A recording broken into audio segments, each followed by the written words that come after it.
Ragazzi, c'è il Motorola Edge Plus e vi mostro come utilizzare i codici su questo dispositivo.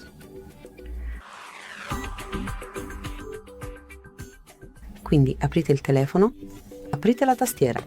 Iniziamo col primo codice, asterisco cancelletto, 6 cancelletto, e qui abbiamo le informazioni del dispositivo. Puoi controllare l'IMEI, il numero di serie o il numero del tuo dispositivo. Tocca OK per uscire.